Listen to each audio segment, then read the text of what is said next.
welcome everybody to our Bass Reeves, Guy Davis, or is it Guy Davis, Bass Reeves, and the Hollywood Cowboys? We'll say your name first, Guy, because you're our star tonight. I am your host tonight, Ginger Cook. I'm the one who's probably the least knowledgeable about this topic tonight, but I have done a lot of research, so I'm going to do my very best to keep up with the conversation. But I want to go ahead and introduce everybody else who's here on our panel tonight. I'll go ahead and start with Dan. Many of you know Dan Searles. He is a writer known for, I will say, the Marshal, aka Bill Tillman in the Outlaws film that many of you have seen. He also did Day of the Gun, the series, and Tales of the Wild West. He co-wrote the soundtrack for Bill Tillman and the Outlaws, along with your mother wrote songs. Well, we wrote 5 or 6 songs for the movie. My mom and I co-wrote Hellstream, which leads off the film. Yeah. And that was one of the big hits that was played on the radio quite a bit. Yep. That and Melody got a lot of play. Literally hundreds of stations played it on their rotation. So we're pretty proud of that. That I would be very proud of it. That's awesome. He also wrote the novel Bill Tillman and the Outlaws, which the story that we're going to see tonight about Bass Reeves was also a part of that novel that spawned off and formed the Bass Reeves and the Brunter Brothers short film that we're going to watch tonight. Dan, anything else you want to add? Or no, that's Dan thinks it's bad luck to talk about himself, but he has a very impressive resume, and I'm just touching on some of it. So definitely check him out. I don't know where everybody is on but next I have Wayne Shipley, who many of you know, who is the founder of One-Eyed Horse Productions, which was created because of the feature film One-Eyed Horse, which you directed, right, Wayne? Yes. Yes, as well as he also directed Day of the Gun, which starred Eric Roberts, and is still out there and available for sale. Wayne wrote those 2 films as well. Oh, you wrote those? I didn't realize you wrote those too. I thought that was you, Dan. No, that was Wayne. Well, very nice, Wayne. There you go.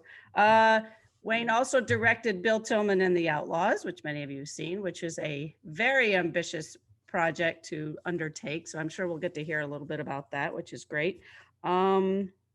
And he also directed the short film we're going to see tonight, Bass Reeves and the Brunter Brothers, which you guys will get to hear a lot of inside stories about.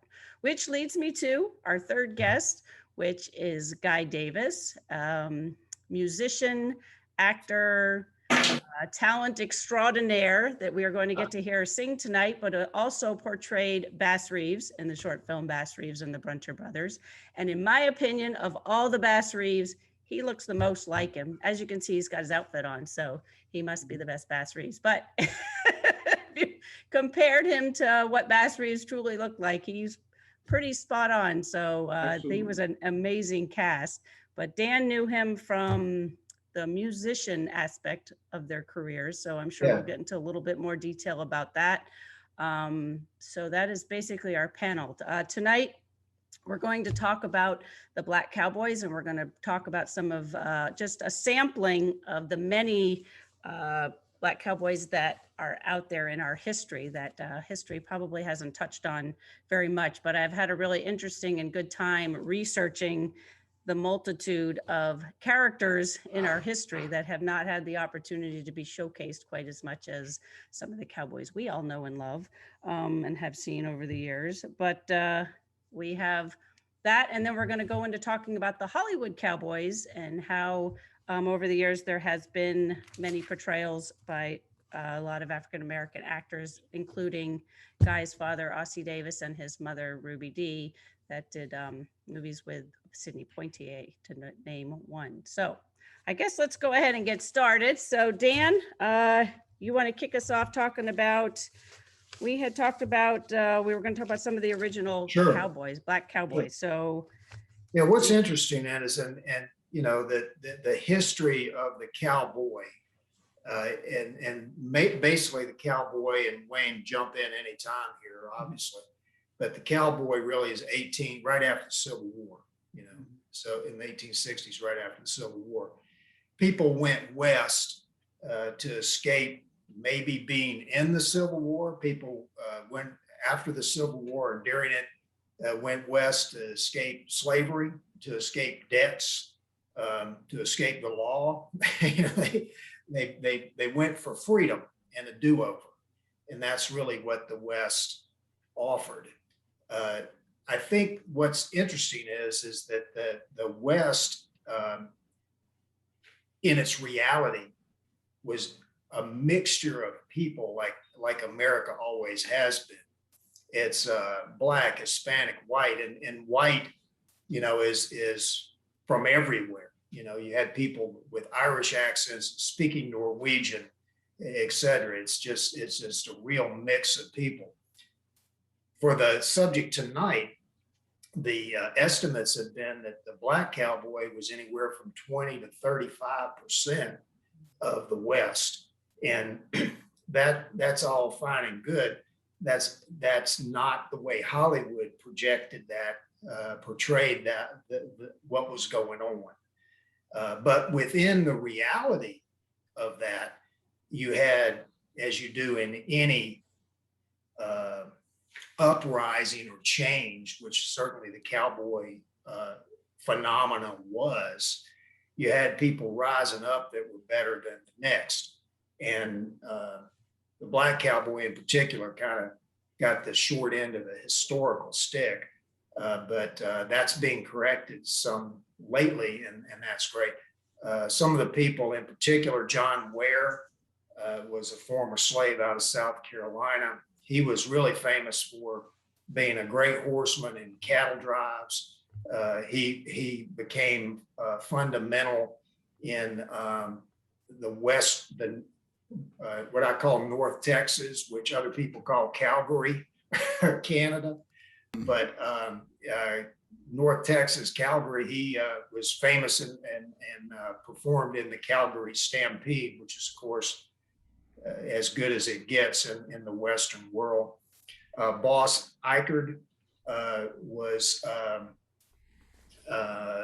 involved in the Goodnight trail rides. There's some movies called Good Night for Justice you can look up that portrays Goodnight. But Eckerd was so well known and revered that he's portrayed in Lonesome Dove in the novel, of course, but also in the film. Danny Glover, is that right? Yeah, Danny plays him, Larry McMurtry, who sadly just passed away. Oh, is that right? Just a wonderful, probably the best there is, both miniseries and the novel, as far as I'm concerned. Right.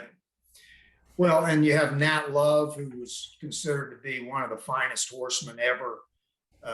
He won a bronco busting contest that paid $200 back when the average salary of an American was $200. So that was a top-notch contest to win. He was a horseman extraordinaire. Everybody said that he was one of the best there ever was.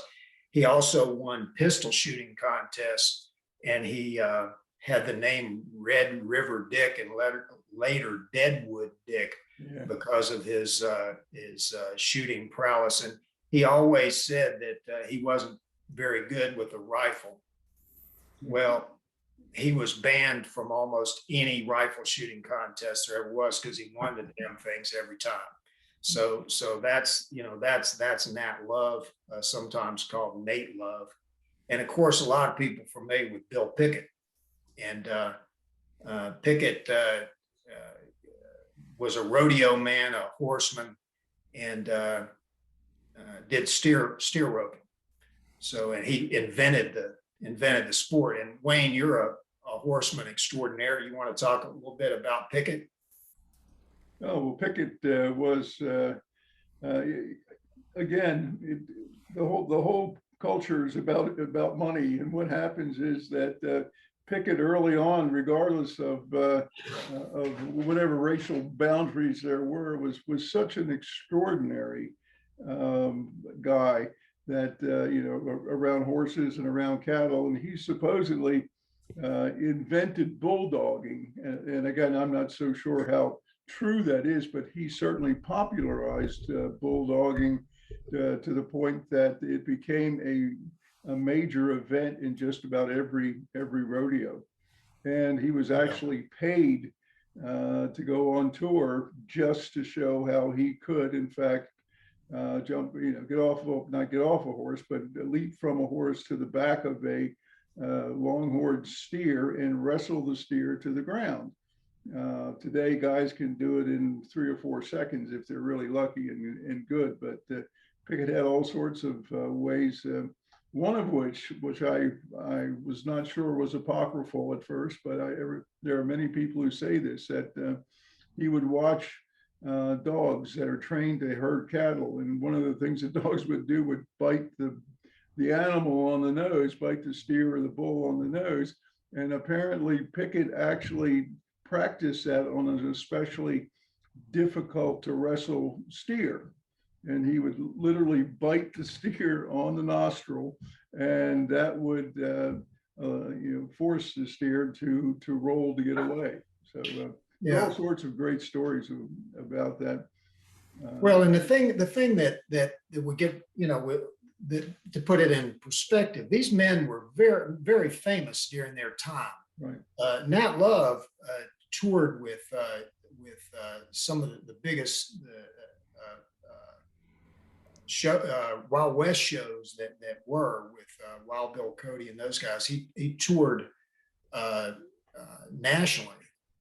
Fellas, I heard a story, and I believe it was about Bill Pickett, that there was a white man who was known as the International Rodeo Champion, and he rode on some very difficult to ride horse. And Bill, who they put in, they didn't let him, get the prize. They gave him, I guess, second place or something else. Bill, at the end of the rodeo, jumped on the horse backwards and rode it completely, and the horse couldn't throw him. But he was still never known as number one. That's part of that racist agenda. Yeah, exactly. And Hollywood was happy to extend that the racism that was there at the time. They sure went. As Hollywood rose, the racism went right along with it. Curious thing about Nat Love or Nate Love, depending on who you're reading about. He apparently carried 14 bullet wounds or scars, having had countless engagements. Apparently, he and Cole Younger, and if Darby's there, Darby played Cole Younger and Bill Tillman. I think Cole Younger probably had 1 or 2 more, but Nate Love had a documented 14 bullet wounds that he carried around his entire life, and he died late in his 60s, if I remember. Yeah, he thought that weren't those from fighting in the Indian wars, or is that right? Yeah, That's right. What an amazing guy, an absolutely amazing guy. Yeah. You fellows were talking about Hollywood Cowboys. Well, there was a 1951 movie called Tomahawk, and the fellow to this side, portrayed by Jack Oakey, playing Jim Beckwith, as in the fellow who opened up the Beckwith Trail, heading out west. But the real Jim Beckwith looked like this, and I think what we're saying here is Native American, Black American, and some white American in there. But he definitely was not what Hollywood was talking about. That's Beckwith right there. From the real West, R-E-A-L, into the real West, in R-E-E-L, with in the Hollywood cowboy, and really the one of the first Black Hollywood actors to break through and have a major role in a major motion picture was Woody Strode. And Woody Strode had been a football player at UCLA, Out there, he was befriended by John Wayne and John Ford, the director, and Ward Bond, the character actor. 20 years earlier, Bond and John Wayne had gone on an internship. They were football players at USC. They'd gone on an internship to be extras in one of John Ford's films. And from that, they became friends with Ford. Ford kept putting them in movies, and before you know it, they had become stars. Well, 20 years later, they're seeing Woody Strode as a football star. The NFL had, in their infinite wisdom, they had been integrated. They decided to unintegrate. So Strode didn't have a professional place to play except for a team called the Hollywood Bears. The Hollywood Bears was essentially AAA football. It was a very good league, maybe like the XFL or the CFL today. But Woody Strode and Kenny Washington and a fellow named Jackie Robinson, Jackie Robinson, all played for the Hollywood Bears. Anyway, from that point on, Strode went on to play for the Canadian Football League and actually won a championship there. But he got to know John Wayne and John Ford through that in Ward Bond, and started, like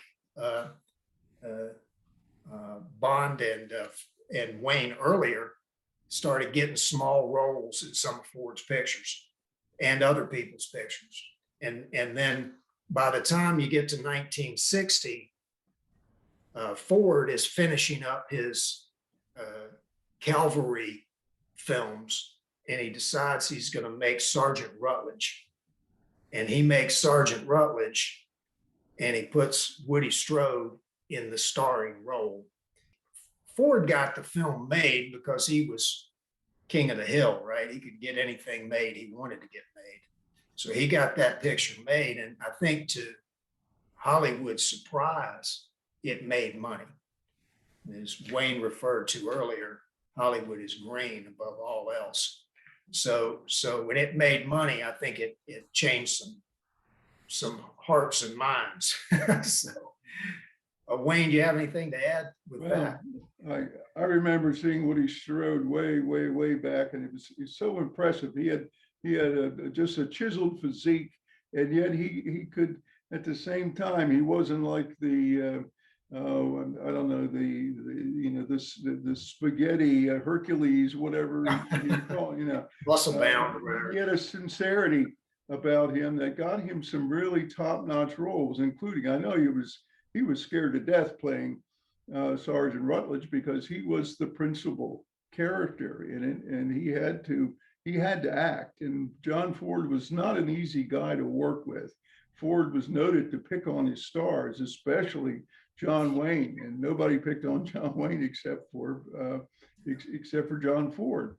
But Ford managed to get a performance out of Woody Strode that I think is remarkable. In fact, Woody's last film is Sharon Stone's Quick and the Dead, and he shows up at the very beginning of the film, and he passed away, if I'm not mistaken, during the filming of that. But he plays an undertaker early, appears early in the film. But what a career! The Professionals, one of my favorite films. Certainly Strode is right there, and does it he's very credible. And of course, Spartacus.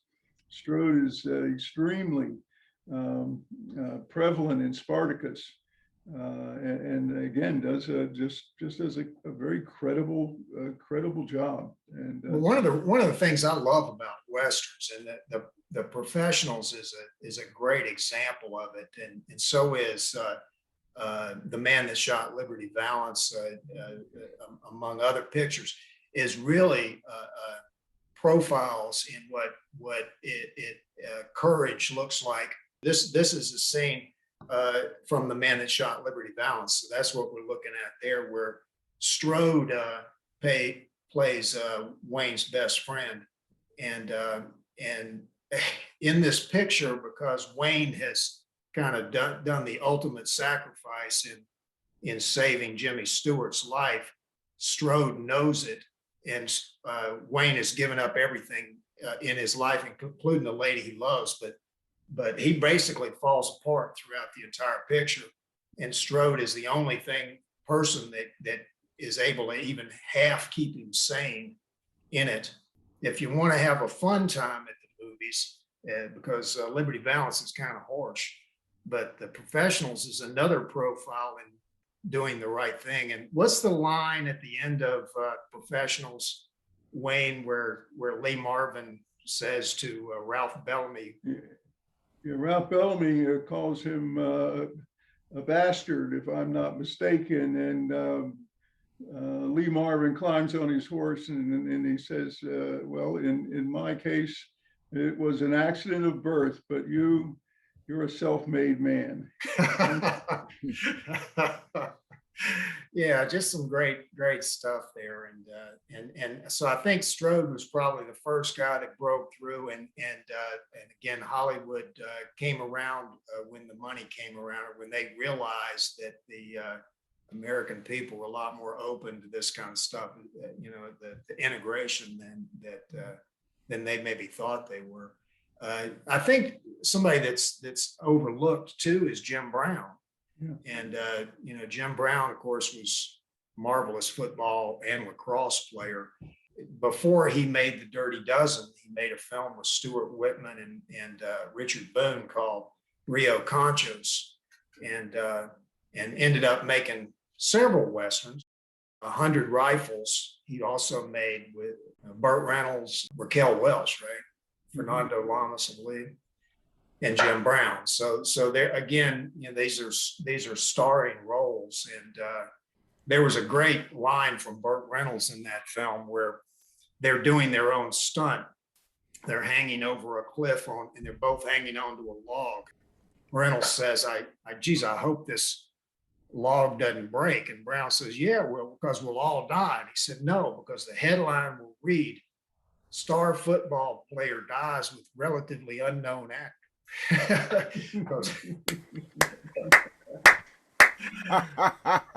Reynolds got more famous later on. As a matter of fact, he made a picture with your father guy, Sam Whiskey, with Ossie Davis, Clint Walker, and Angie Dickinson. And I know you were on that set, if I'm not mistaken.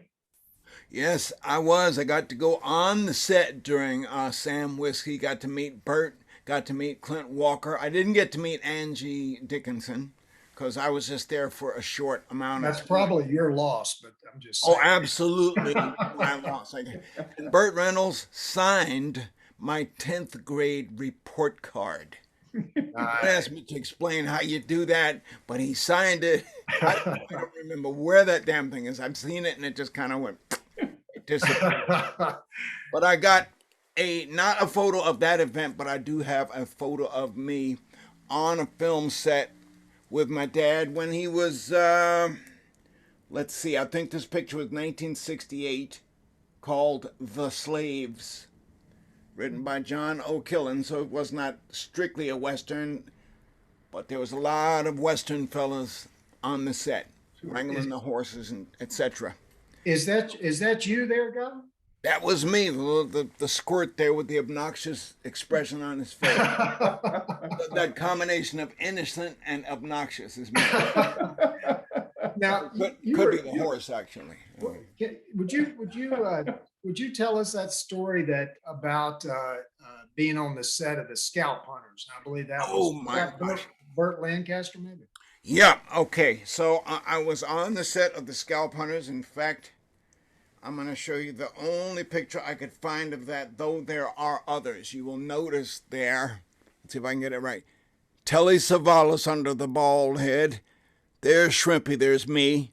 There's my dad, and the fella to his side. I don't know who that is, but Telly Savalas played the villain. I've got another photo of Telly pointing these giant guns this giant gun in my ribs. So they were there. Dabney Coleman was there. Shelley Winters was on this set. Uh, I was I got a chance to just sort of freely mingle amongst the crew, mostly Mexicans or Mexicanos. And during lunch one day, they took me out in a field where they had just a little metal pot filled with tortillas, and they made a fire right on the ground. They laid the pot on top of some wood. They mixed something together, another pot. And the next thing I know, I had the best tortillas I ever ate in my life. They were cooked and made right there out on the field. But the most memorable experience I had on the set of The Scalp Hunters was when my mom, both my sisters and I were all down there visiting my dad. It was shot in Durango, Mexico. Well, one day, one of the hands showed me how to use a lasso. Now, the rope is not necessarily big and thick, but it is a little stiff-ish. So you can kind of form it into a hoop. And you got to do that and then draw just a little bit of the free rope over the hoop and hold your other hand on the other, part way down the other end. And you can toss it in such a way as it'll go over. I was finding fence posts and things he had me doing it to. And I got it on the fence post a couple of times. Then I got creative.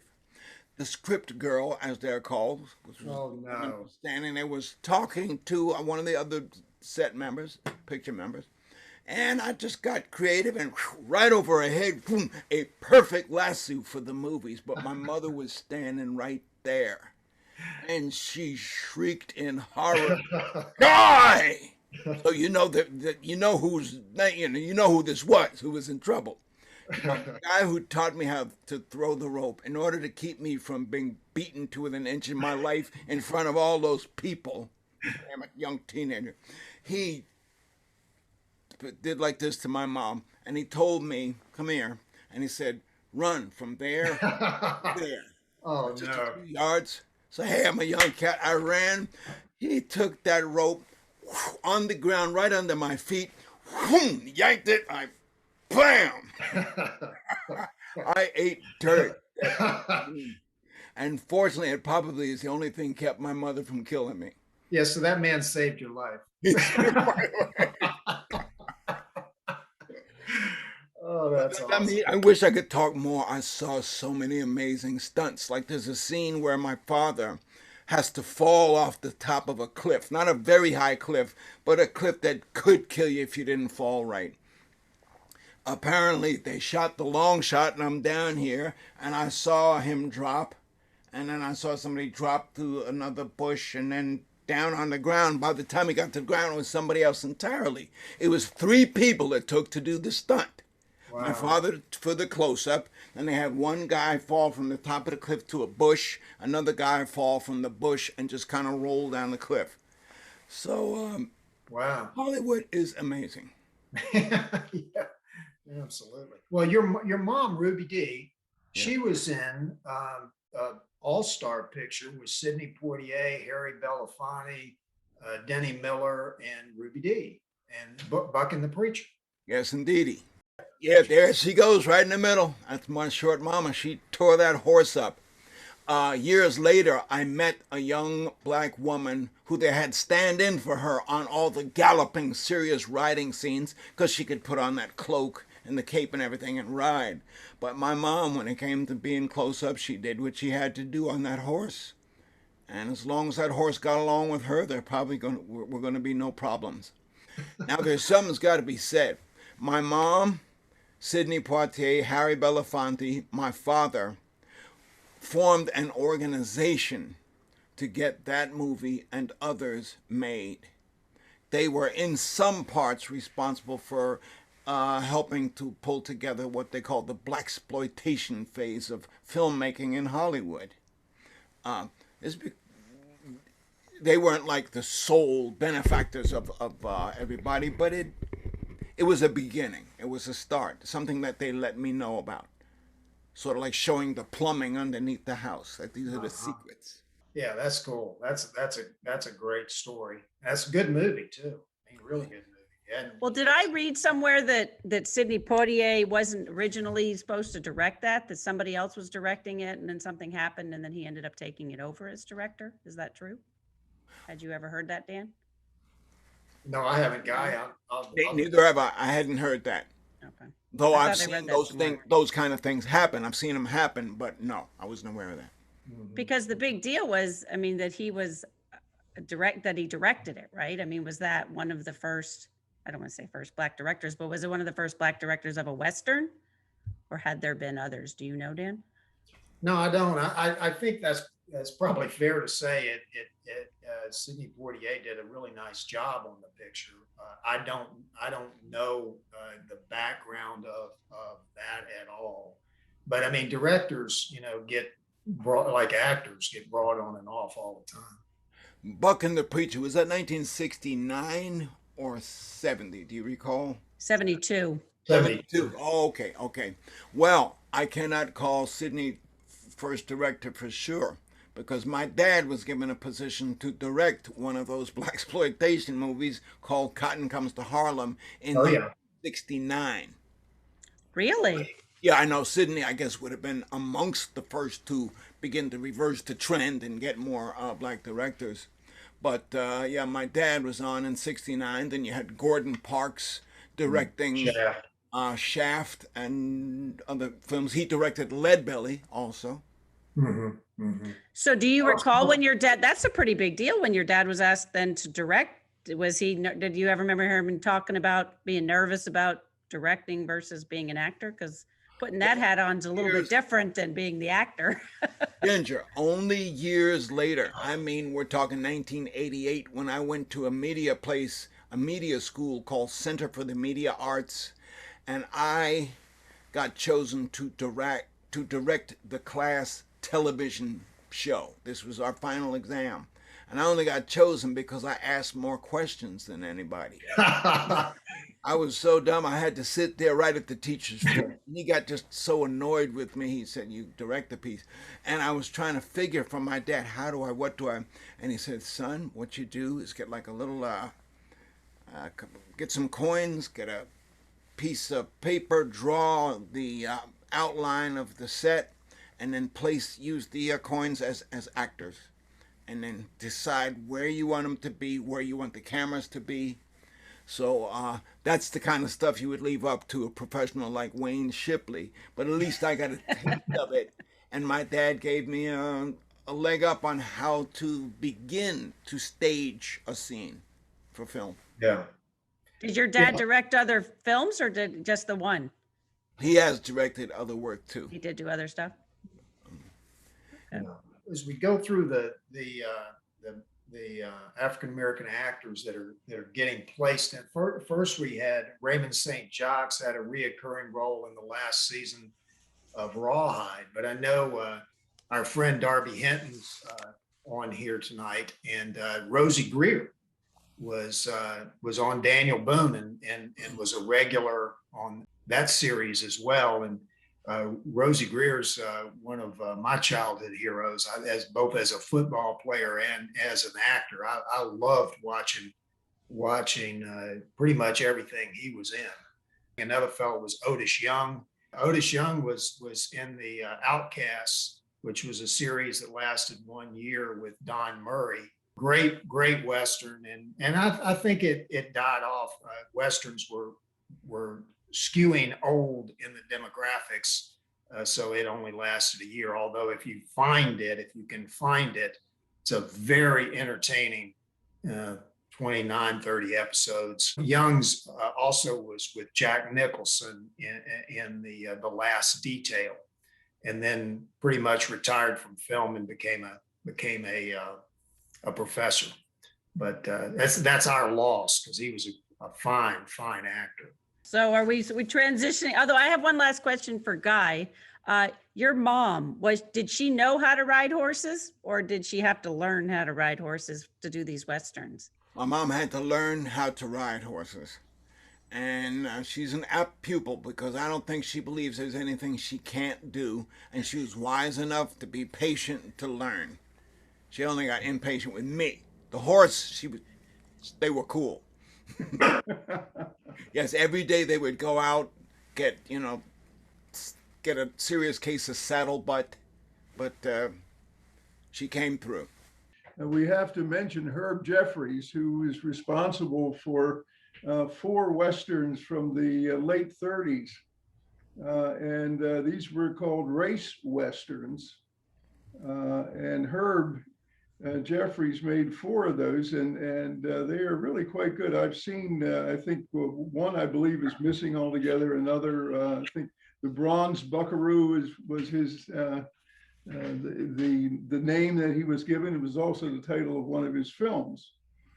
And the Herb was a fantastic vocalist, and he had said early on that he was too light skinned to play with in a black band, and wasn't and the fact is he didn't fit anywhere, and he ended up making Western musicals, 4 of them. And just a fantastic guy. Just passed away not long ago at almost 101 years old. And he did all of he was the B Western look. He had the fancy shirts, the big white hat, rode a Palomino horse, did the whole thing. And Hollywood realized that, again, all about money. Hollywood realized that a lot of films were not getting into some of the African-American communities. Therefore, there's money to be made.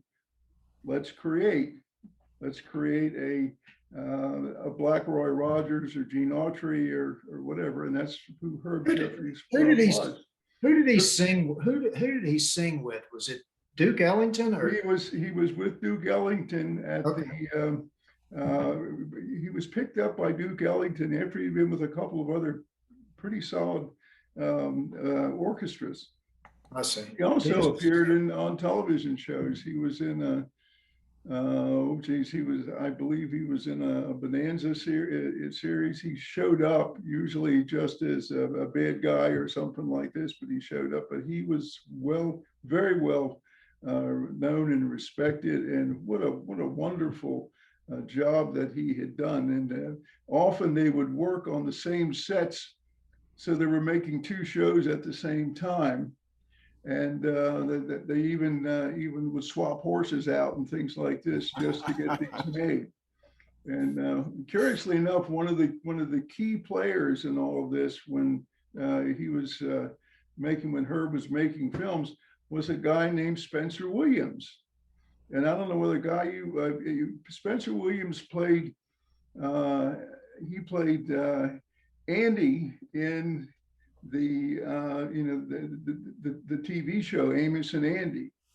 I knew the name and could not place. Oh, good Lord! Yeah, Spencer, and Spencer was one of the few Black director writers back in the 40s who actually were hired by studios to write and direct, and never got any publicity for it. And he didn't really make it to the big time until he was playing Andy in the Amos and Andy show. Isn't it something that these folks with so much talent get known for one thing that makes it in the industry, and it might be a role that his own people might be saying, well, that's like Uncle Tom. We don't want that. We don't want to see that. Yet those folks who caused so much controversy, who got through the door and managed to get those parts of maids, butlers, slightly shuffling people, are responsible for opening doors far beyond what they had to do. Absolutely. And Spencer Williams is in every one of Herb Jeffries' movies. The 4. Is that right? He appears as a bad guy usually, but you would recognize him. And one of the curious things about Herb Jeffries is that he really wasn't Black. He was Sicilian and Irish. And he presented himself as he says, I'm a Creole. And he made no apologies about doing this, but they had to literally darken his face to bring him off as the African-American cowboy. Excuse me, I have to, that's beautiful. Having to go out of your way to get dark. Listen, Yeah. I got one. It's not quite apropos of what, oh no, maybe it is, excuse me. The guy who, Iron Eyes Cody.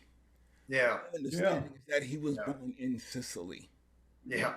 Iron Eyes Cody. And I knew his son, one of his sons, Sure. Tree Cody. Tree and his wife Marlene, and I got to go out west and play festivals and such things. But good Lord, man, you got me there when you say you had to get a white guy to darken up to play that. Well, Well, Herb, hey man, you do anything for a role, you know. yeah, Herb was he was very open about that whole thing in interviews. He has some of the most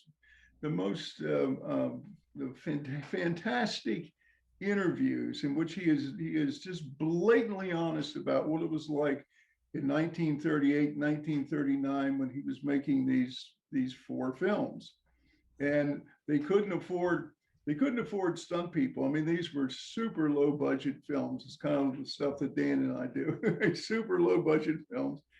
But they couldn't afford stunt guys. So Herb Jeffries often talks about having to fall off horses, having to do his own fight scenes all the way through, things like this. And he talks about it with great love of what he was doing back then. The filmmaking processes. It's I think fascinating guy again, who lived to be almost 101 years old after falling off any number of horses. So, well, the filmmaking process is such that our friend Bobby Carradine said the set's where it's at. So you want to be on the set, and that's what Mr. Jeffries was probably talking about. Guy, you made this move. Do you think maybe you could play a song for us? Oh, okay. And then we can get into one real cowboy that we hadn't talked about, and that's Bass Reeves. Well, while he does that, Chris Mealy, who's one of our attendees tonight, did say, you know, the Italians consider the Sicilians the blacks of Italy, and my Sicilian bloodlines have some African ancestry. There you go. There you yeah, go. there Thank was you, Chris. I know Chris, and I could sure believe it. a Moorish element there that Jeffries often played on, but he referred to himself as Creole. I could go into stories, buddy, talking about black folks who were Spaniards, they were Mexicans, they were Hawaii, all sorts of things other than what they were.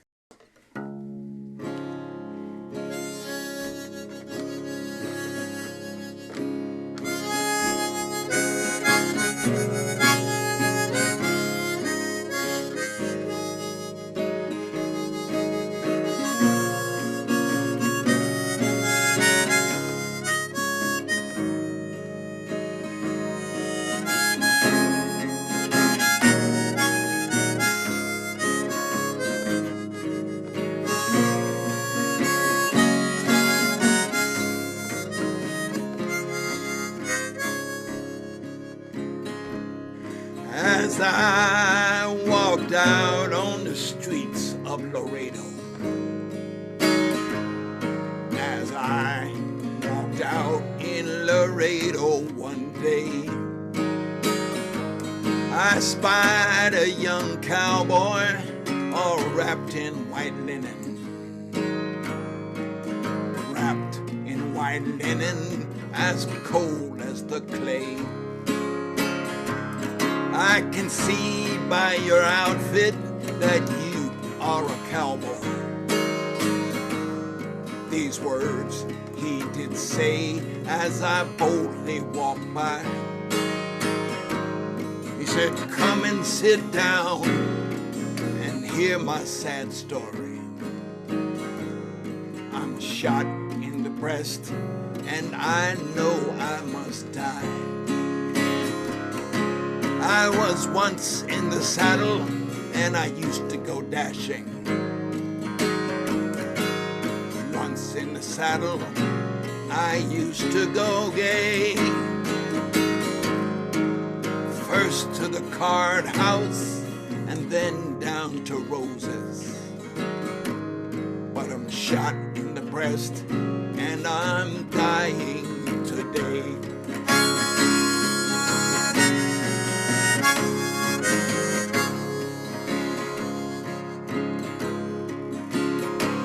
Get 6 jolly cowboys to carry my coffin, 6 dancing half-maidens to bear up my pail.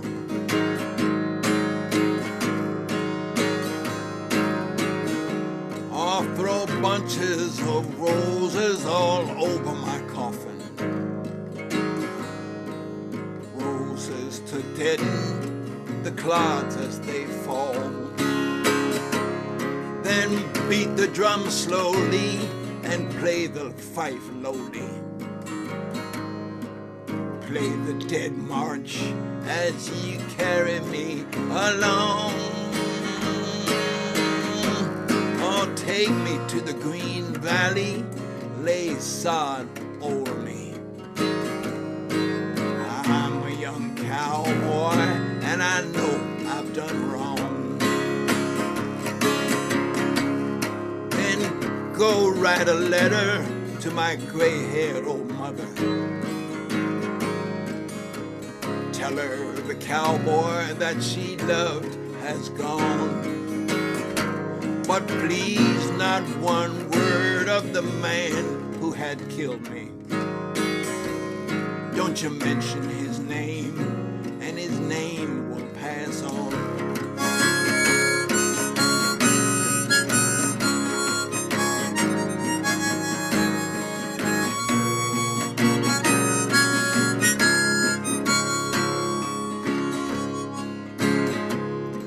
When thus he had spoken, the hot sun was setting.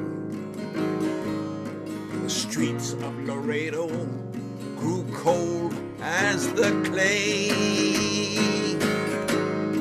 We took the young cowboy down to the Green Valley. There stands his marker we made to this day.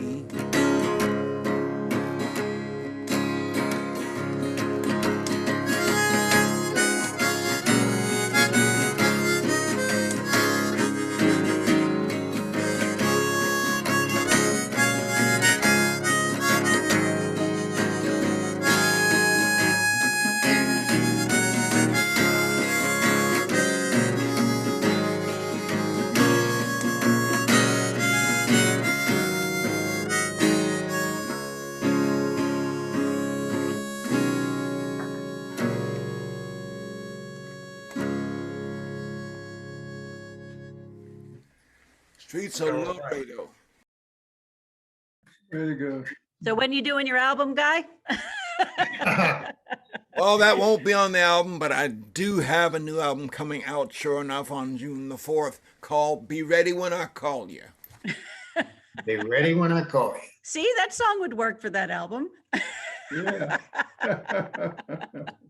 For the fatalistic, but That was awesome. That was awesome. And the history of that song goes so far back, they don't even know who did the original poem, do they?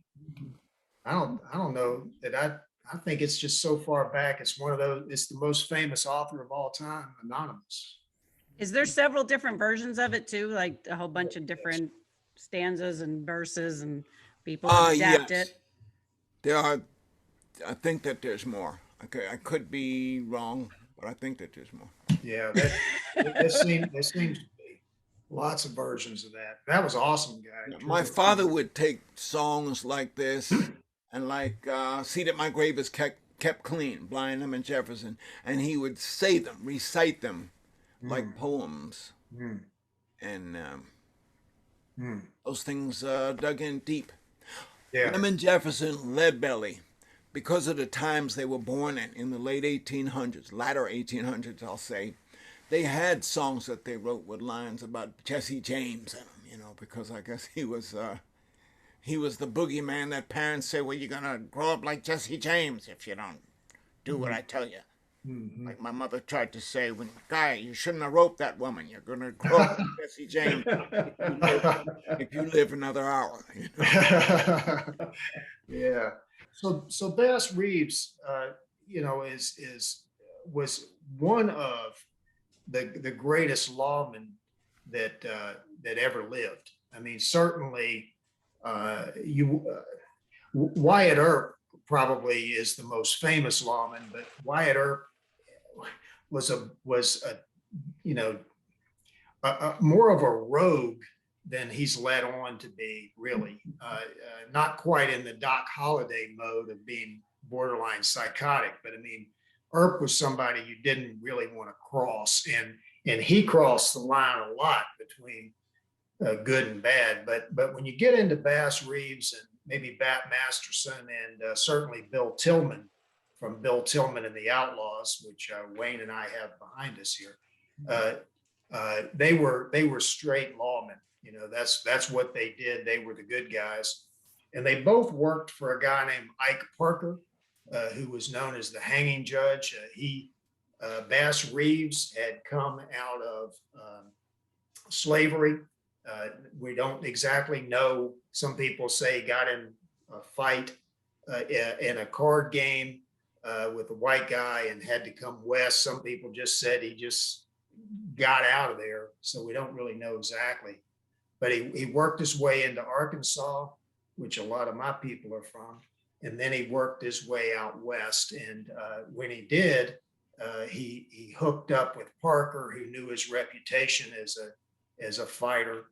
And Parker had about 200 marshals, and Bill Tillman was one, and Bass Reeves was another. Reeves arrested about 3,000 people in his lifetime.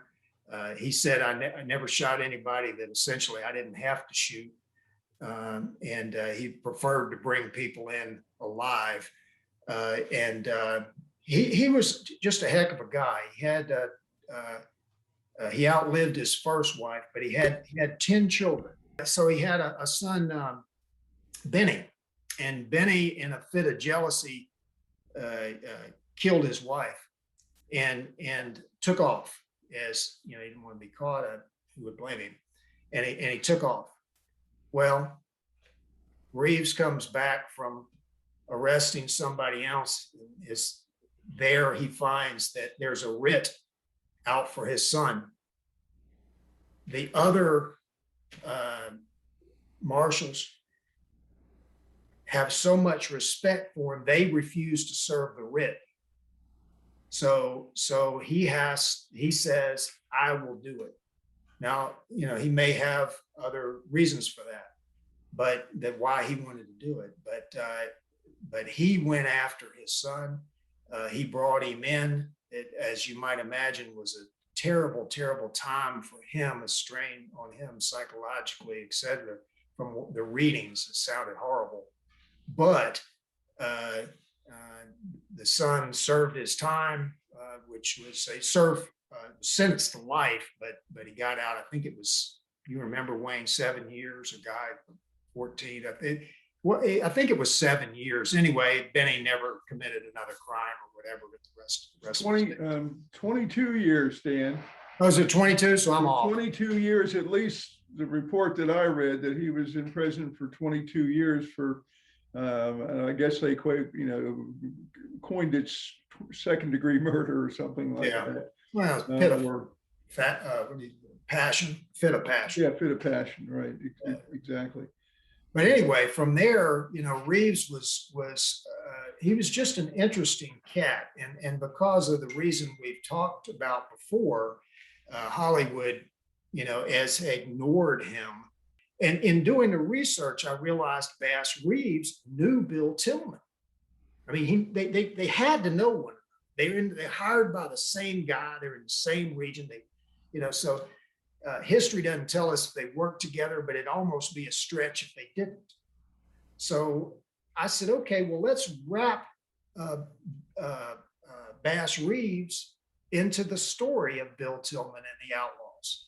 And in the original screenplay, Reeves teams up with Wyatt Earp. They had kind of had a night of it, and they team up with, they get on one of these wind up phones, and they end up coming in and helping Tillman save the day. Well, the bottom line is as Wayne explained to me, Dan, I think you're writing a mini series. This is we now have a 5-hour film.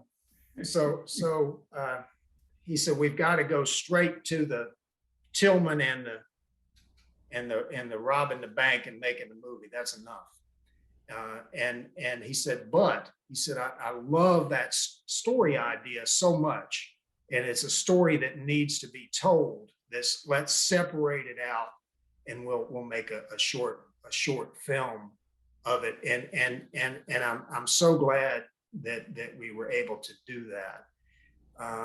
And in the short, Bass Reeves and the Brunter Brothers, the story of the capture of the Brunter Brothers, and it's serio comic, right? It's serious. A couple people get killed, but it's just the you'll see in the film the way it plays out.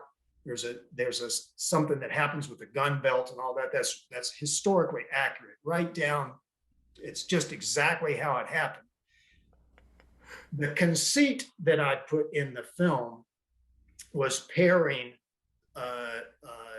Reeves with Earp, Wyatt Earp, which I have nothing at all that would say that they actually worked together and knew one another. But I wanted the audience who may not be familiar with Bass Reeves to understand that Earp, who they certainly would know, was every bit the equal of Reeves. And then I take a little shot at the end of the film, which says, hey, Earp says, hey, this should be in the movies. And I think Guy's character, Bass Reeves, says, not unless I wake up a red-haired Irishman or something to that effect. So I got to do a little bit of that, and Wayne did a really nice job with that too. There's a song played at the end of that film that I did co-write the lyrics on that too. So look for that. I enjoyed that. Buddy Jack Bond did most of the work on that. I got to help a little. So talk a little bit about, for those of you who don't know, Richard Cutting has joined us. He Rich, plays Wyatt Earp in this. He looks like he's a park ranger. I don't know where he's hanging out. He's out on set, it looks like. Yeah, I'm up here in frozen Connecticut. Oh my. How come you're sitting outside versus inside? Because I'm having a cigar in the tradition of the Old West. How you doing, Marshal Reeves? How you doing, Marshal? Man, great to see you, buddy. Very great to see you. So Guy, talk a little bit about when Dan approached you about the project. Do you remember when he gave you the call and said, hey, listen, we're talking about doing this project. Hopefully he said, we think you're perfect. Just before I expose that, I want to tell you that Dan is quite an artistic fella, not like me, which is artistic. It's artistic, and it comes from artistic people, doggone it. I'm going to see if I can hold this thing just right so that people can see it. This painting was done by his mama Edna. And I'm the fellow with the white pants on holding the guitar, but there are depicted Sparky Rucker, Scott Ainsley. Good Lord. Okay. If you can hold it still a little bit. Oh, sorry. There you go. That's perfect. Oh my gosh. Okay. I see Walt Michael up there. I see Hammer Dulcimer. Walt Michael's a great hammer dulcimer player. Yes, I'm trying to remember this young lady right here. Also. So that was painted by your mother, Dan, for Guy? Yeah. So I just did that to say that when Dan did approach me, I had a sense of the heart that was inside of him and of his family. I wasn't familiar with him as a writer or a producer of any kind, but he mentioned a few times, man. Western Project and Bass Reeves. I hadn't specifically heard of Bass Reeves. I had heard of Nat Love, Deadwood Dick. I had heard of Isom Dart and a few of the old Black West actual characters. So he sent me what he had. I gave it a read. I said, man, sure, I'd like to do this. And wouldn't you know it, it was being shot right down in Maryland, right near a summer camp where, the same summer camp where I met Dan. Place, they call it Common Ground on the Hill at McDaniel College. Yeah. That's where we met many years ago. And I don't remember if, I guess you talked to me, Dan, by phone or somehow we hooked up. Well, the way, where I met Guy is a fellow that runs Common Ground on the Hill. Is I had always written songs, but I didn't, never really done anything with it. And I finally got a kick from my wife and said, you need to try to figure this out. So Guy was I joined a songwriting class, and Guy was the teacher of it. And we got to know each other from that. He's a marvelous songwriter himself, and he's a grand songwriter and player, as you can see. But that's where we got to know one another. And I attended that for years, that songwriting festival. The part about Bass Reeves and the way he captured the Brunter Brothers is as historically accurate as you'll ever see on film. Well, what's interesting is in Bill Tillman and the Outlaws, Richard is a psychotic killer, and in Bass Reeves and the Brunter Brothers, he plays Wyatt Earp. So giving him his range there. Let's see this movie. All right. So for my folks that are, oh, here we go. Prentice Searles says Bass Reeves and the Brunter Brothers was filmed the year before Bill Tillman and the Outlaws. Yeah, Jake Brunter, AKA Jake Brunter. Yeah, I was going to say he is in the film, and look for his eyebrow. It's the best eyebrow raise in all of film history. In all of Western film history. All right, so to my attendees, we're all going to turn off our cameras and our microphones so that we can just enjoy the film. And then when we come back, we're going to chat with Richard and Guy and Wayne and Dan and ask some more questions and talk a little bit more about Bass Reeves and the film and how it was made. So if you have any questions as the film is going on, be sure to type them in the Q&A.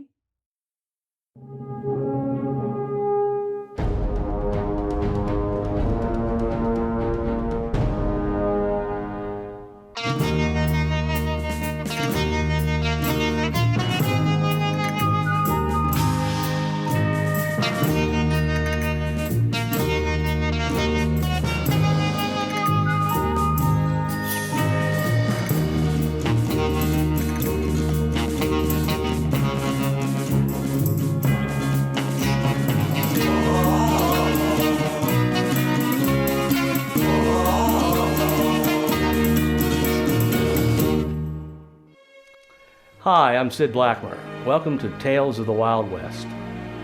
The Old West was filled with legendary characters, some like Wild Bill Hickok, Doc Holliday, Wyatt Earp, and Annie Oakley, were celebrated over and over in books and film and music.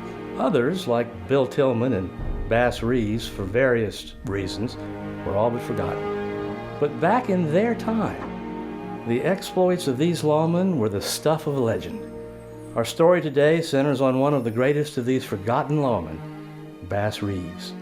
Bass Reeves was an African American, and the prevailing view of the early American press was not open to an American hero of color.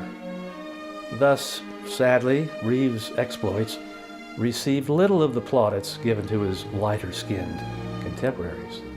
But I assure you, he was as resourceful and respected a lawman as any of his peers. Let me take you back and tell you the tale of a most daring adventure pitting Bass Reeves against the notorious Brunter Brothers.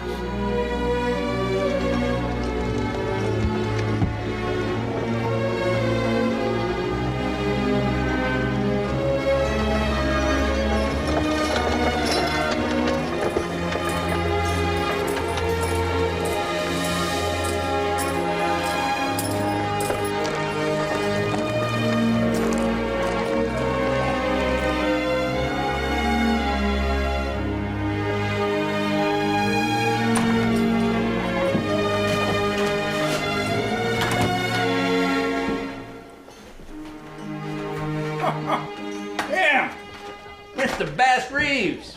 How in the name of all that's holy are you? Marshal Earp, I've been better. And I suspect I've looked better too. At our age, we should simply avoid mirrors. I've been chasing these Brunter Brothers halfway across the territory, and I've yet to corral them. The Brunters, here. I swear they are as elusive as snakes. Well, if you don't mind the company, I'd like to help you find them. Maybe we could put them out of our collective misery. I was hoping you'd say that. Mind sharing some of your coffee?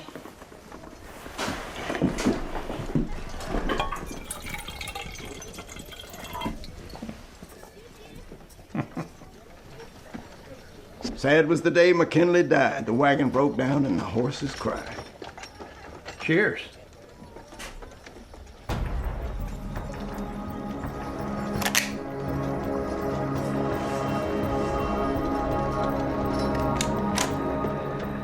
The Brunter Brothers weren't cowards. Well, at least not in the normal sense of the word. I mean, they might shoot you in the back one day and then straight up gunfight you the next. They might steal your horse, leave you 50 miles from water. You know, that would be something they could possibly do. But then again, they may just walk right up to you and rob you. So, were they cowards? Some days yes, some days no. What they really were pushers. They pushed people, they pushed fate, they pushed temptation, they just pushed. They had no nuance in their life. And that lack of nuance led them to make some really bad decisions, especially on that fateful day when they ran into a lawman named Bass Reeves. Let's split up, double our chances. They're either toward Dilson Caves or hole up near Pine Grove. Take Dilson, Wyatt. I'll head south to the Grove. That's a deal. Let's say I meet you here in 2 nights or so. And no heroics, Wyatt, if you spot 'em. All right, adios. Meet you back here in Dos Mañanas.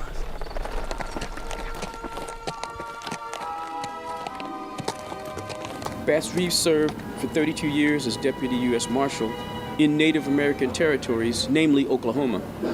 He had a reputation for being fearless, and despite arresting over 3,000 felons and killing 14 outlaws in defense of his own life, he was never shot. It is said that several times his hat was shot off the top of his head. I've actually read accounts where different articles of his clothing had bullet holes in it. Like his duster would have a hole in it from a bullet, or his hat would get shot off. But he was never wounded in any of those gun battles. He always got his man. He arrested over 3,000 felons, and it's said that there's only one person that may have escaped being apprehended by Bass Reeves. He never shot a man when it wasn't necessary, and they hadn't tried to kill him first. He always acted in self-defense. Another thing about Bass Reeves is that he never changed his policies or his philosophies or his treatment of people based on race, ethnicity, even familial ties. Everybody was equal under the law. Not only did he arrest the minister who baptized him, he also arrested his own son after the young man murdered his wife in a fit of jealousy.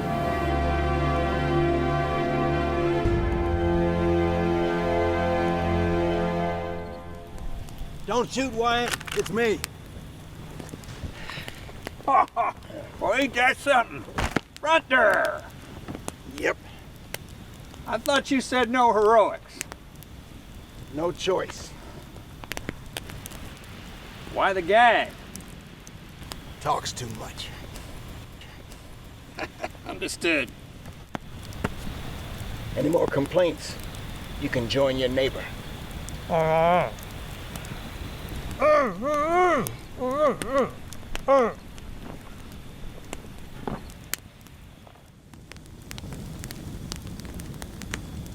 So you gonna tell me what happened, or keep me hanging?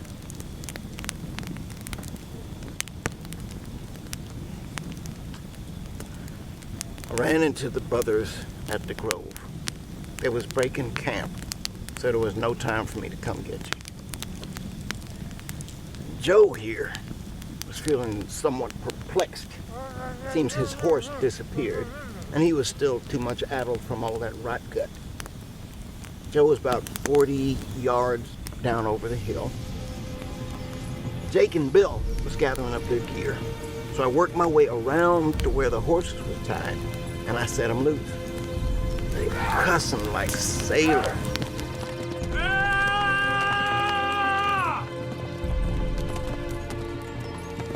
Jake and Bill come up the hill right into my gun.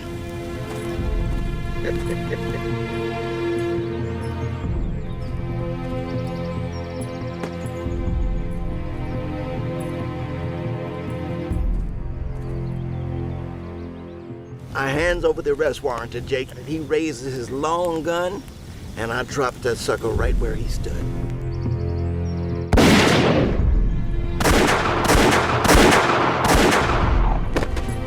And that gave Bill time to draw, but in his excitement, he shot low, hitting me in the belt buckle. The belt buckle?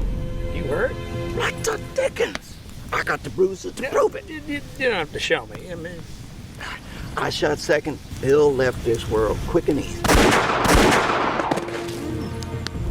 Our friend there hears the commotion, sobers up quick, sees me with my gun belt around my knees, rushes at me like a rank bull. And I'm standing there, gun empty, moving like a dance hall girl in a too tight dress. When Joe gets over to me, I stop. I brace myself against a tree, and I club that sucker as hard as I could.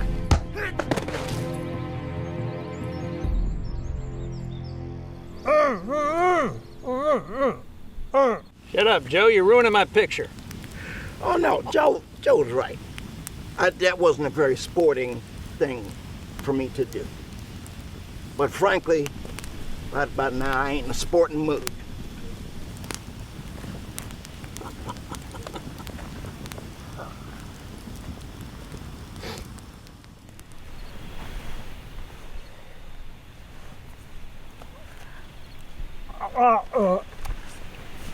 Just one more word.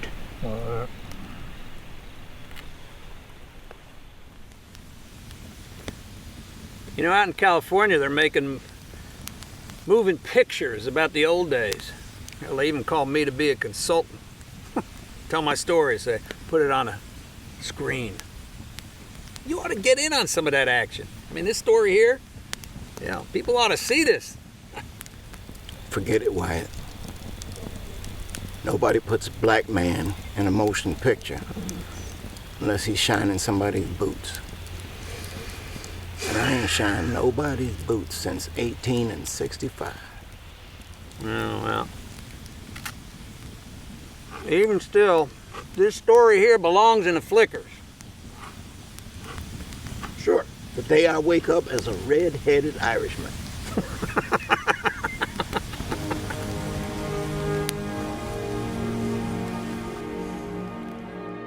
As you may know, Wyatt Earp became a Hollywood film consultant the last decade or so of his life. His stories, both historical and fictional, have been told on film hundreds of times. Bass Reeves' legend, however, has remained, for the most part, fallow. But history has a way of eventually finding its legends, especially when, like Bass Reeves, the legend needs no exaggeration. Come along for the ride next time. This is Tales of the Wild West. I'm Sid Black.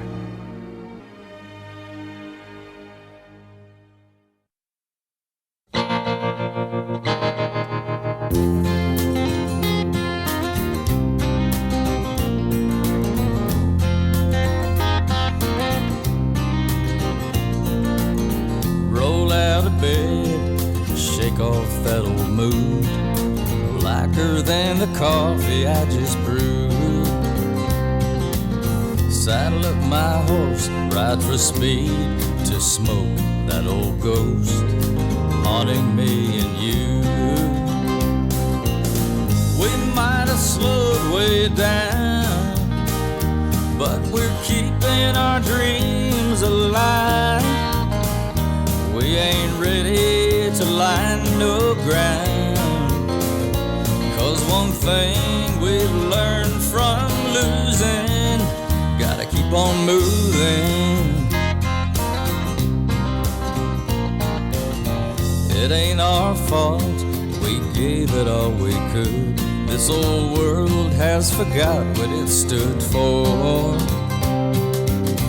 We never lied, we stayed between the white lines of our hearts. All right, I have to ask first and foremost, Wayne might know the answer. The pictures with Bass Reeves, the black and white pictures, are those photoshopped or were those really Bass Reeves in the pictures? They were shopped. I was gonna say, man, he really does look like Bass Reeves. I just had to check. That was very nicely done. We can't tell all the secrets. Well, see, I that's wish what I we're doing could a have had- special behind the scenes. So. Oh, Ginger, I wish I could have had more time down at Wayne's place to be with the horses. And Wayne had a fellow who's a gun wrangler. I don't remember that gentleman's name, but he was explaining to me so much about the guns. I needed more time to get comfortable with the things, because I'm telling you, when I shot the thing off, it was so loud. You'd think that I'm from the Bronx and I could handle anything. Man, that thing almost scared me out of my boots. It's like, bam. And they taught me how to like fan it. Just poof, poof. Wow. It ain't like being a kid playing Cowboys. That doing it for a movie is a whole nother deal. But I want more time. That's what I need, more time. Wayne has said this Bass Reeves thing should be a trilogy. So I have to get on writing. I've got the ideas. So I'm starting to put it down. The pen is going to paper. So hopefully we can get to play Bass Reeves again. That would be fun. You were a wonderful student, Guy. I tell you, I was so impressed once we got a chance to look at the raw footage, and I agreed. And Jeff Herberger, the director of photography and the editor, we both agreed that this guy deserves more screen time. And Bob Alexander, the guy who taught you how to fan the gun, was very impressed that you managed in a very short time to do something that not everybody can do in 15 minutes of instruction. Well, I tried not to, shoot myself in the foot, so to speak. And this saddlebag that we use as the prop, I remember I had to make adjustments because on one side it has my father's first name. So I had to turn it so that the camera never saw that. Right. But yeah, I'm so glad that we got to use it. And your wife, Pat, took this hat that I found at a thrift store down in Georgia. I was with my girlfriend, Rhonda. We were thrift shopping. And she took cinnamon and, flour or something like that to make it look like it was dirty and dusty. Right. Guy, talk about that saying, something on the... Oh, sad was the day McKinley died. The wagon broke down and the horses cried. Right. Now, I didn't write that. You said, hey, how about if we use That's an expression my dad used to use, like just before knocking back a libation. And my dad came to mind when I read the script, because there were some lines in there when Bass is talking about the unlikelihood of him becoming a Hollywood cowboy star. Words that sounded like they just came out of my father's mouth. That's probably the nicest thing I've ever heard anybody say on that kind of subject. That's what I was aiming for. So if I got that right, hallelujah. Well, sir, you I want to say too that the whole Bass Reeves wrapped into the Bill Tillman thing still exists. It's in the novel. The novel's available online. So if you want to see that, how that's all wrapped in, it exists in the novel. I want to go back to the saddlebags. So the saddlebags, your dad used that in a movie, or what? Where did that come from?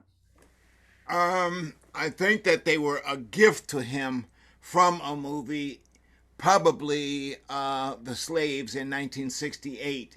And after the movie, I think they gave him a goldish looking plate with his name on it.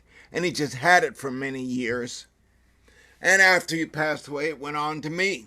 It belonged to me, and it definitely looks like it is dusted by the road. Very dusted by the road.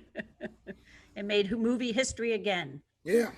Guy, would it be possible for, maybe you could do another song for us? I'll tell you what, I think I will just do that. I will pick up my genuine Bass Reeves harmonica. And I'll do myself a song called New Shoes. Nice. It's a short little ditty, and it borrows heavily from Sonny Terry, whose harmonica technique I stole, but it took me 20 years to steal it.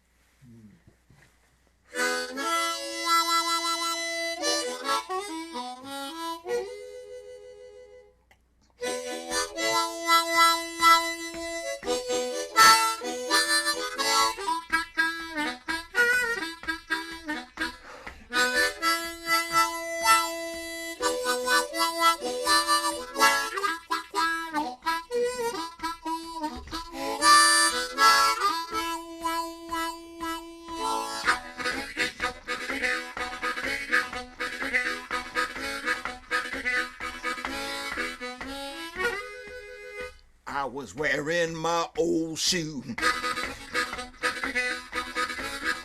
but I got on my new shoes now. I was wearing my old shoe, but I got on my new shoes now. And I feel like dancing, I feel like dancing.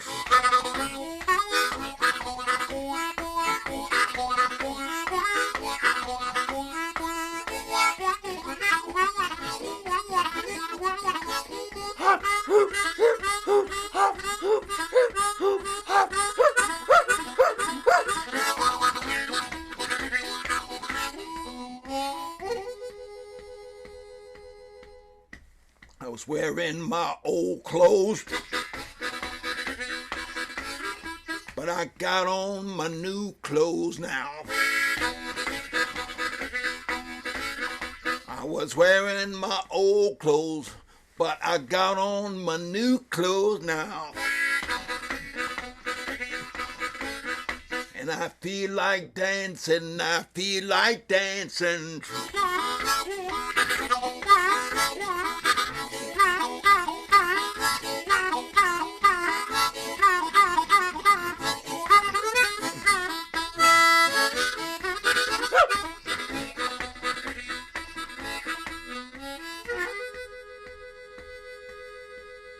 I was thinking my old thoughts,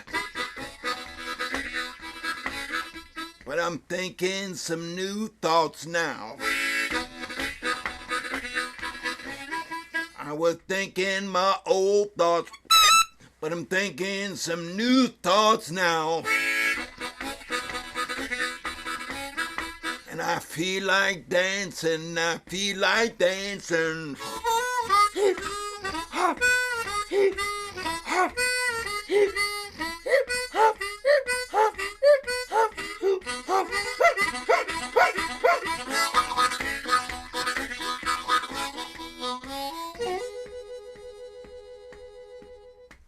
Well, I got on my new shoes, and I'm wearing my new clothes, and I'm thinking my new thoughts, and I feel like dancing, I feel like dancing.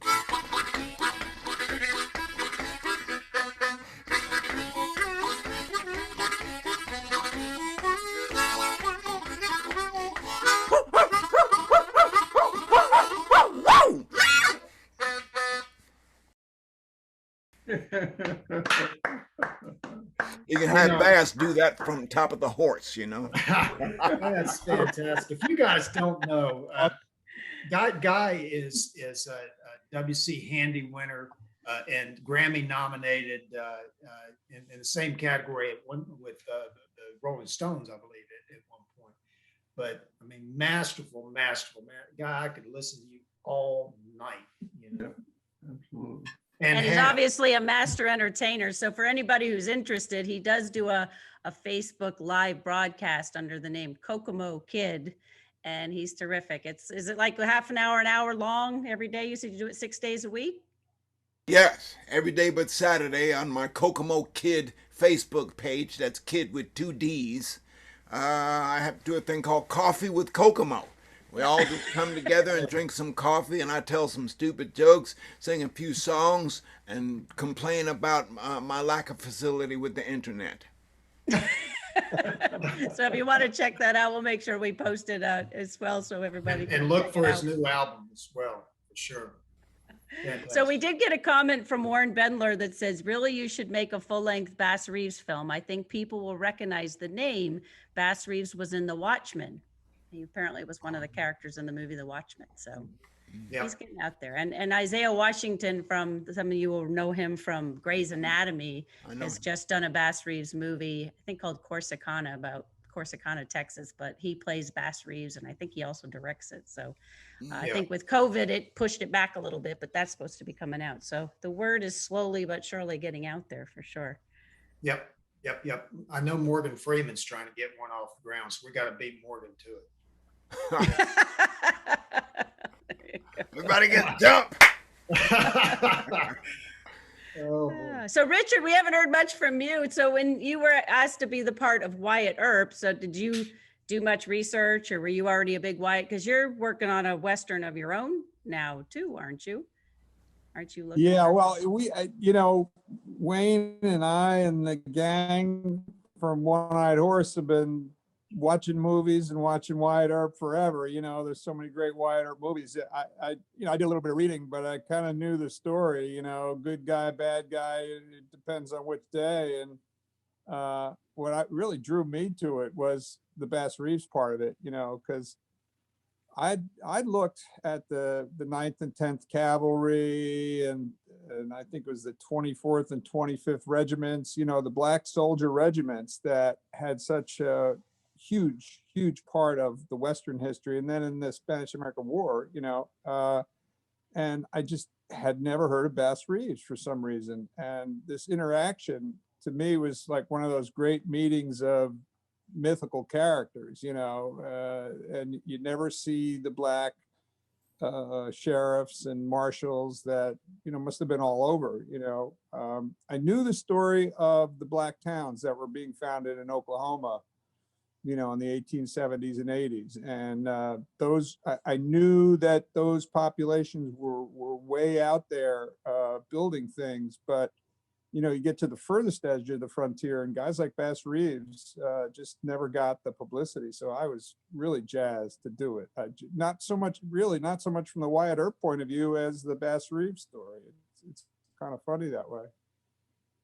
Now, is that true? I read somewhere that Bass Reeves had been part of the Seminole population in Oklahoma. Is that true as well? I mean, yes. I mean, Nat Love, had taught himself, actually was taught by his father, Samson, to read and write. But Bass Reeves never learned to read and write. However, when he served a writ, he had somebody that went with him so he could memorize it, say it to him so he memorized it. But he spoke several, I heard as many as 6 Indian languages. So he was fluent in them. So I don't know if I answered your question or not. I forget what it was. Well, is that true that he had an American Indian, I hate to say sidekick, but a travel partner? What's going on now? Which starts to go into the Lone Ranger thing just a little bit. Yeah, I was gonna say that's great. You're so good at this segue stuff. Let me tell you here, there was a lot of mixing between the black folks and the red folks also. There was a lot of things. There were white slavers who brought black slaves to sell them to Indians. and some of the Indians freed him, some of the Indians kept him. But I'll show you a drawing of a fellow named John Horse, or Kohia, joined forces with Wildcat as his black sub-chief. And together the two men led militant Seminole forces fighting the United States for 20 years. Let me show you this drawing of this guy. Can you? Let me see if I can spotlight you here. Wow. There we go. What's his name, guy? That I believe would be John. I'm not sure which one, if this is John Horse or if this is Wildcat. I suspect it's phrased a little awkwardly. Yeah. Interesting. Oh yeah, a sub chief. That's cool. A sub chief, like vice president in charge of chiefs. I didn't even know there was such a thing. I guess in the Old West, you could create whatever titles you wanted. The sky was the limit. Yeah, I'm a sub-chief. So on that Listen, note, listen here, my grandmother. Sorry, I'm so you got me now. My mouth can't stop. My grandmother, we all know her as Grandma Laura, but her name used to be Martha Cooper, before she was married. Her father was called Mingo. Mingo, rhymes with Ringo, and that was the, I guess, slang term for indigenous person of no discernible tribe. A man without a country. A man without a country, man without a tribe, a Mingo. So his name, they called him Mingo, Mingo Cooper. Interesting. So I got it in my family. It's all over. That's back to the Daniel Boone thing. Again, Darby Hinton, I believe, is on this chat. And Darby Hinton played Israel Boone on the Daniel Boone's TV series. And of course, he would be very familiar with the name Mingo, who was played by Ed Ames, I believe. Oh, wow. who was educated And in wrote- and Oxford. wrote- His character was Oh, is that educated right? in Oxford. Okay. So he didn't I've talk never- like but he I've didn't never- talk like Jay Silverheels. He was a very educated Indian and Yeah, segued between the two. He's a great character. Everything leads back to Daniel Boone. Yeah, all roads lead back to Daniel All Boone. roads. No, we were on Bass Reeves. So Bass Reeves, so there's a controversy going. True West magazine, they had the cover was Bass Reeves as the Lone Ranger. Oh, I see Yeah, it pull now. it back, pull it back, pull it back, Dan. Pull it back, pull it back. Oh, that's cool. Oh, Yeah, so that's Very true. cool. Hold it there a second. Nice. Yeah. So the question is the whole that's cover page, and the whole article is, was Bass Reeves the inspiration for the Lone Ranger? And I think Wayne and I have gone back and forth on this. Let's start at the beginning. The first thing that we know, we don't even know who created the Lone Ranger. It was either George Trendle or Fran Stryker. They actually sued each other and about who created the Lone Ranger. So that's the first thing. The second thing is when you have to get into what was the history that was going on at that time as it refers to superheroes, such as, not the Lone Ranger is not exactly a superhero, but you get my drift. So the first superhero was 1900, and that was a fellow named Hugo Hercules. And this history is important is Bass Reeves, the Lone Ranger. So Hugo Hercules was the first superhero. He was in a comic strip for 5 months. People went, what the heck is this? It didn't work. Then came the Scarlet Pimpernel, and that worked. Then came Zorro and Popeye and a few things like that. So all of this is going. So we've got Trendle, and he's in 1933. So this is before that. We've got these other characters, including Tarzan, including John Carter of Mars, and all of this. So now you've got that, and they've got a radio station, and Trendle, and he says we got to create ourselves a character that's going to rival Zorro. So that's what they were looking for. Now Stryker comes in and he says, well, we need some Tom Mix in there. So, okay. So somewhere in there, whatever the argument was, I think the truth was Trindle came up with the idea, Stryker fleshed it out. The question becomes, was Reeves the Lone Ranger? Now, I haven't referred to notes tonight, but for this I will, because I want to get the exact what happened in a row. So Bass Reeves was a Texan. Lone Ranger was a Texan. Bass Reeves handed out silver dollars. Lone Ranger handed out silver bullets. Reeves rode a gray horse, which everybody said was white. When it, when you saw it coming at you, you thought it was white. Got up on it, it was gray. He worked with a American Indian sidekick. He almost always had a cook as well, which was a separate person. He also worked with other lawmen. This guy arrested 3,000 people. He's gonna have worked with everybody. Reeves worked in disguise regularly. That's all fine and good.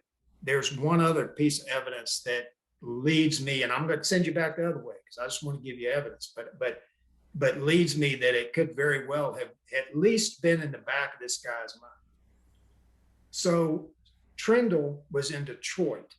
Bass Reeves, and he would have been a young man when Bass Reeves was arresting people, but he arrested people and brought them through the federal court occasionally in Detroit.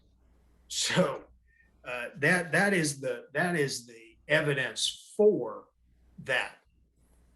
There's also, though, another fella that was a Texas Ranger named John Hughes. Obviously not the director of Home Alone, John Hughes, right? Different John Hughes. But he had some of the similar traits. The Hughes thing is a little more tenuous, I think, than that. So, Wayne, I don't want to get to the conclusion because I know you have thoughts on this. So. No, I think, first of all, the Western is America's mythology. And the idea is, again, if there are only 7 stories in the whole world, it comes down to the particulars. And there are similarities. You can't avoid those similarities. Silver bullets, silver dollars, white horse.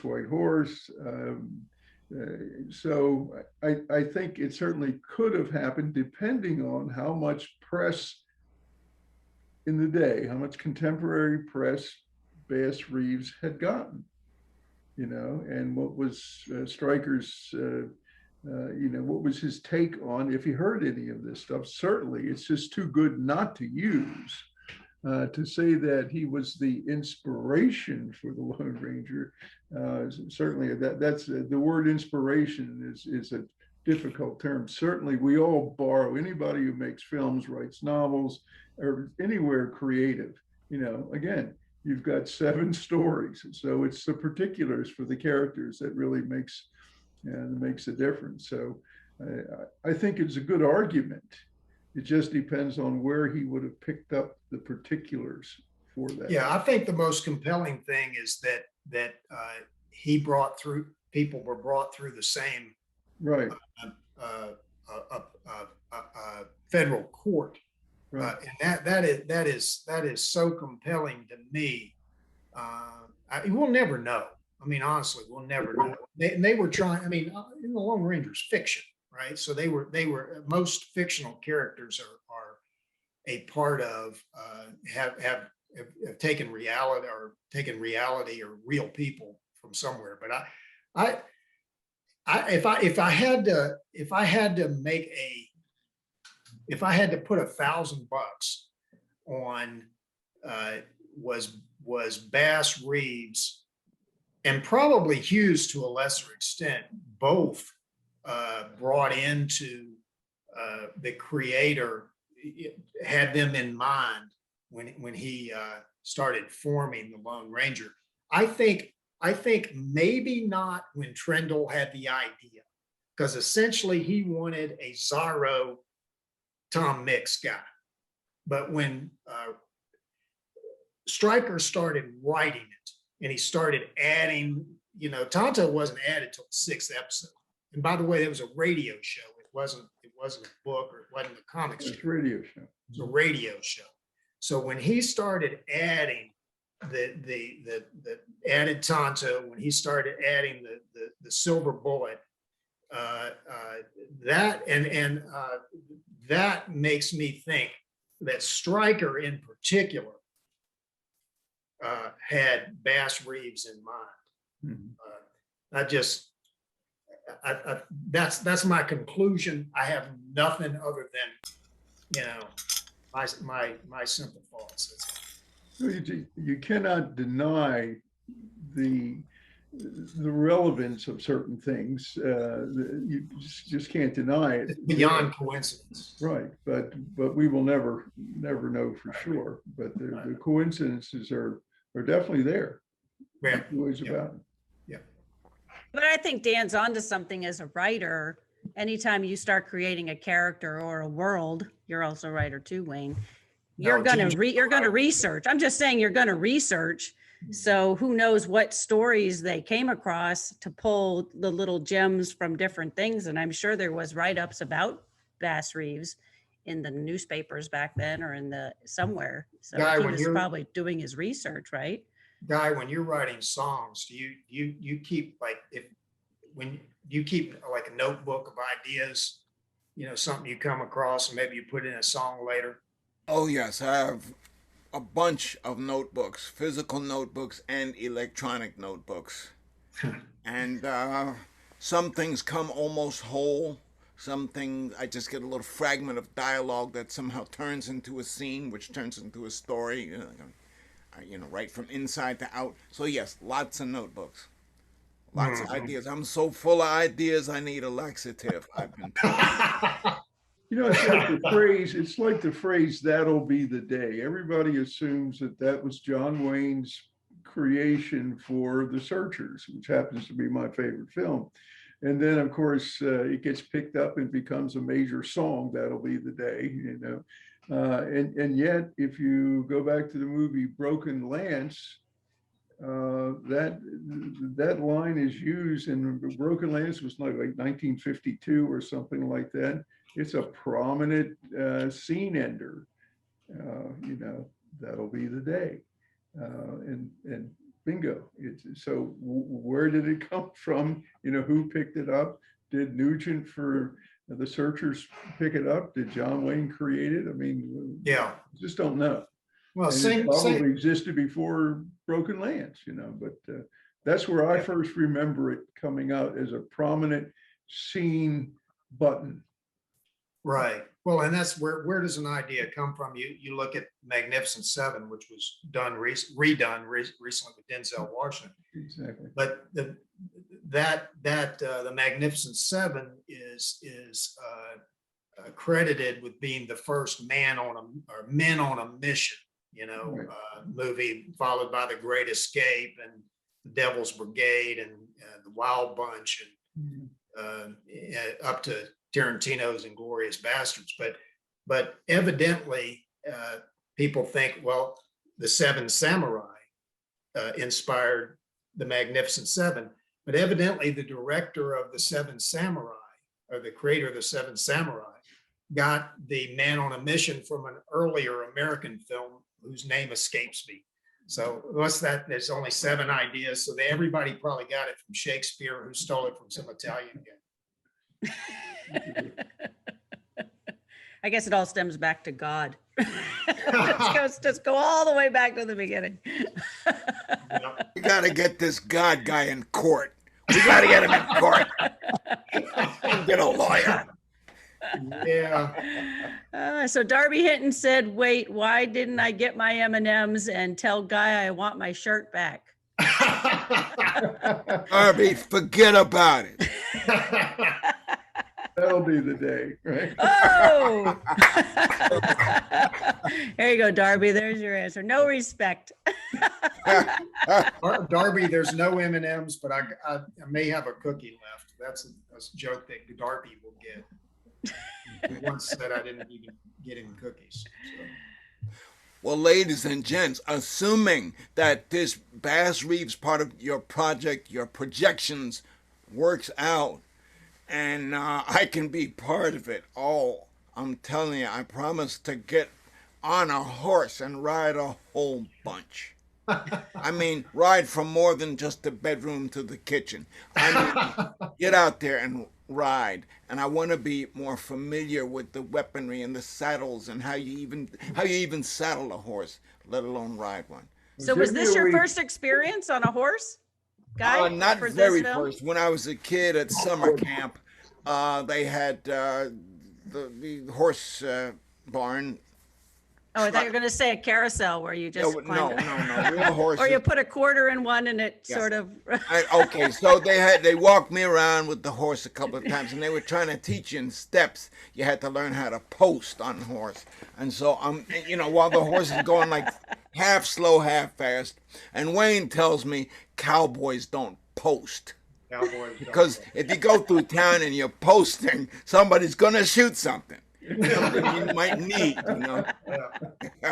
he ain't posting no more, that guy. He posted his last post. Give me a week, Guy. Give me a week, and I'll put you back on that little paint horse, and I guarantee you'll be a pro in a week. So what is the future for Bass Reeves as far as your movies, Wayne? You guys mentioned earlier a trilogy. Does that mean there's 2 more in the works? So is Richard. We're both into episodic things at this particular point, even though we have Dan has a sequel to Bill Tillman, and we're just out there fishing now for financing for it. But the trilogy for Bass Reeves, I just love trilogies. And in fact, we're in the midst of doing one right now with the character that Dan created called Reverend Lowe from Bill Tillman. We finished one complete. We've got 2 more to do, but I would love to do a Bass Reeves. And I did not write those, even though I created the character. Mike Moore wrote the 3 screenplays for for these 22-minute episodes, if you will, of a trilogy. But the Bass Reeves trilogy, I think would work. I know it would work. No 2 ways in my mind. Like I say, I've just started writing that, so I'll be on it. Yeah, come on, Dan, get right on that. And what are you working on, Richard? As Wayne said, we're trying to get it together for Bill Tillman too, and half a movie making is raising the money, so we're working on that. And then I got another long-term project that will probably outlive me, sort of a steampunk type idea that I'm developing and writing the script for. So that's in the works. So both the Bass Reeves and Bill Tillman, they were shot on your property? Like you have a Western town at your place, or the Western town for Bill Tillman was actually in West Virginia at a friend's place. The interiors, almost all the interiors are shot in my place here in Maryland. I have a little studio above a garage that we turn into a bank, sheriff's office, hotel room. We're actually working, Bob Alexander is working on creating a saloon just in case we do Bill Tillman 2. We need a saloon that will hold a trial, and we think we can do it. So the buildings at the beginning of Bass Reeves, though, was that down in West Virginia, or was that at your property? The buildings that we saw, that is in West Virginia. We pulled those out of initial stuff that we shot for Bill Tillman. And how many days were you on set, Guy? Was that how many days to shoot the Bass Reeves? One. I was on the set for 1 day.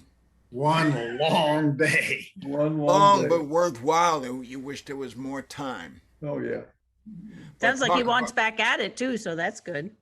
You left him wanting more, Dwayne. That's good. Oh, I You wanted know, to let you know that the dirt. Did I mention that the dirt on the hat was made with cinnamon and flour? I mean, it was grassroots for sure, but it was good. We had a good time. Yeah. We're So good it at looks good dirtying and up smells plain good clothes. too. That's nice. We don't make Hallmark Westerns. And if you look at this, if you look at When Calls the Heart or something, like, everybody's way too clean, way too clean. On the matter of the, where we shot, I think it's a great credit to Jeff Herberger, the way he frames the shots, because we did all of that on various locations at Wayne's in Maryland. And, the nighttime scene there with the graveyard during the day is the same place we shot the bonfire scene, but just slightly differently framed. And that pasture back where Bass is apprehending the criminals is a big pasture, but if you didn't shoot it right, it would look repetitive. And I give Jeff great credit for, setting the camera just right. It really, and cutting it just right, Absolutely. And another guy that we touched on was Jim Brown. That I remember a Washington Post review that said certain people simply belong in cowboy hats, and Jim Brown is one of them. And he was so good in the Westerns that he did as well. Really, really good.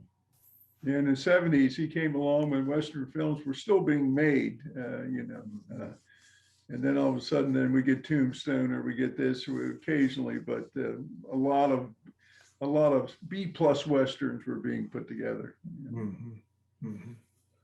Do you think that's because they were so expensive to produce, or you think they just didn't think people were interested in watching them? Or Post Vietnam was not.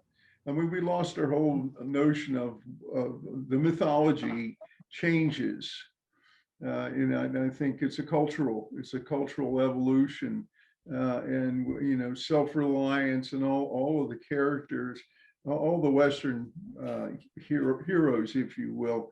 A lot of those things kind of didn't fall out of favor necessarily, but they were no longer something that people felt. It didn't feel the same way after World War II. We were full of ourselves as a country.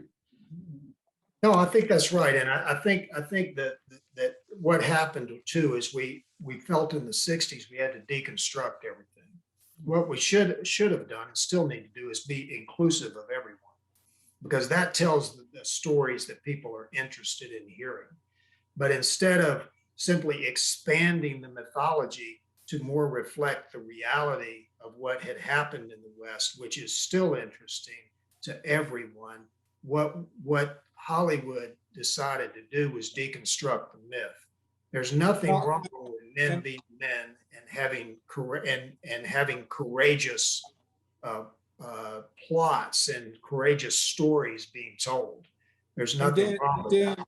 Dan, to your point, I think there's two seminal films that came out that are directly speak to that point: The Graduate and Easy Rider. These were the new hero as anti-hero. The hero was turned inside out instead of being a man against the forces of nature, against other men and women in conflict. These were psychological dramas of people in conflict with themselves. And in the case of Easy Rider, people like conflict with the standing society. And they became the new heroes. And that they kind of defined the anti-heroes, and then Westerns began to reflect that a little bit. The more angsty heroes. Well, the Clint Eastwood anti-hero, and of course, the Wild Bunch, which Darby got me to watch. I'd never gotten through it because I'm not big on slow motion violence. But I actually sat down and watched the movie. It's a fantastic film. It's a masterpiece of a film. But they just did a hell of a job. Peckinpah did, of destroying the Western myth. Well, kind of changed Well, too, I if you guess, look with at the Butch ca- Cassidy and the Sundance Kid too, where it was, they weren't, I mean, they were cowboys, but they weren't cowboys, and they were kind of doing their own thing, and they wanted to be bank robbers, and which was a good Mhm. movie, and Yeah, that still fair enough. stands the test of time. So, I'm Well, sorry, what- Richard, go ahead. That dynamic between the Robert Ryan and Bill Holden character of Pike and Thornton really is a metaphor for the death of the Old West, you know, in the more formal hero sense, and the passing into the new age, you know, with the automobile and all the violence being the sort of representation of the new age and the Gatling gun and all that. And these guys were tired in the saddle, one last job, but it was a passing era. I think that film is seminal in defining where the Western goes from there, you know? There is still an audience. There's still an audience for the hero is a good guy. He's trying to do the right thing, and you know, all odds are set against him, but he's trying to do the right thing. And so I think without, you know, the days of Roy Rogers and Herb Jeffries and Gene Autry, those days are gone. That's too simple for this for our complicated society, you know. But I think that again, I think the traditional Western has a great chance of coming back, and I think to give some backup to what I'm saying, how big a hit is Tombstone, especially now that, I mean, it's watched over and over and over again. And it's the good guys, you know, people really being good guys. The Magnificent Seven coming back with Denzel Washington. Well, I think everybody loves a cause. You know, if it's a cause that we can all believe in, we've obviously seen evidence in the last year of people rallying behind various causes for good. So it definitely is a theme, as must be one of your 7, huh, Wayne? Always rags to riches. I can go through all 7. The teacher in Wayne comes out. But I will finish with saying this. One of the quotes that I did find was, I believe this is from Nat Love, but it does say the introduction of barbed wire shifted the position of cowboys in the American West, particularly for African Americans. Barbed wire could keep cattle more contained, necessitating fewer cow hands and decreasing the demand for African American workers. The growth of railroads and removal of Native Americans also altered the cattle industry and lowered the need for cowboys. So it says, by the early 20th century, African American cowhands had to find new ways to make a living. Many, like Nat Love, went to work for the railroads. He says, to us wild cowboys of the range, used to the wild and unrestricted life of the boundless plains, the new order of things did not appeal, and many of us became disgusted and quit the wildlife for the pursuits of our more civilized brother. I was among that number, and in 1890, I bid farewell to the life which I had followed for over 20 years. So Nat Love went from carrying 14 bullet wounds to being a Pullman employee. And he seemed to enjoy that. And Pullman actually hired more African Americans than any other company in the country for a short time. But what's at the base of that is certainly worth a discussion, but probably not here. for another time. So I think on that note, we've already run to almost, see, I told you guys we wouldn't run out of things to talk about for 2 hours. It's almost 9:30, so. You're right. But I don't know, can we talk you, Guy, into doing one more song for us? Is that possible? Do you have anything else prepared? Yeah, I think we can get to something, but it's going to require me to read words that I did not write. Well, I think that's okay. I think we'll forgive you for that. We just like hearing you perform. Oh, bless your heart. Well, the song I'm going to do is written by Leadbelly. It's called When I Was a Cowboy. Oh, nice. And let's just say it goes against the stereotype of sort of loping along on the plains singing gentle tunes. Might go just a little awry at that.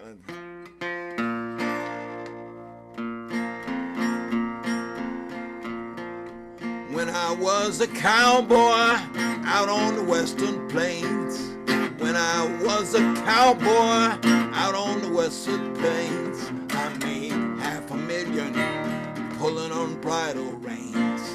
Made $500,000 pulling on bridle reins. Come a cow, yippee, yippee, yay, yippee, yay. Come a cow, yippee, yippee, yay.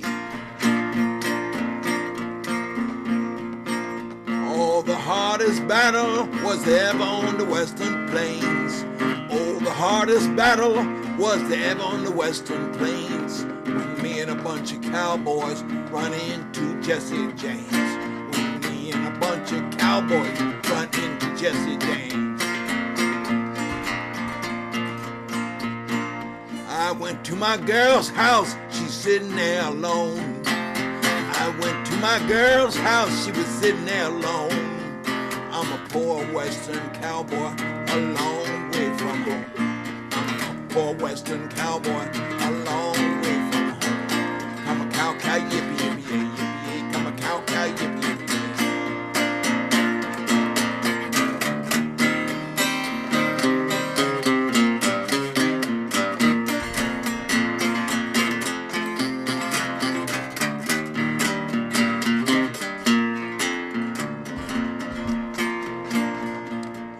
I left my girl's house, she was rocking in the rocking chair.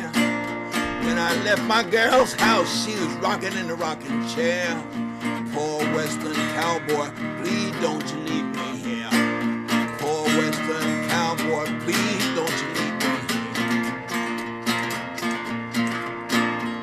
here. If your house catches fire and there ain't no water around, if your house catches fire and there ain't no water around, throw your jelly out the window, let the doggone shack burn down. You can throw your jelly out the window, let the doggone shack burn down. Yippee-ki-yay, yippee, yippee, yay, yippee, yay, yippee-ki-yay, yippee, yippee, yay. Oh, me and a bunch of cowboys run into Jesse James. Me and a bunch of cowboys, we run into Jesse James. All the bullets was a-flying, just like a shower of rain. All the bullets that was flying were just like a shower of rain.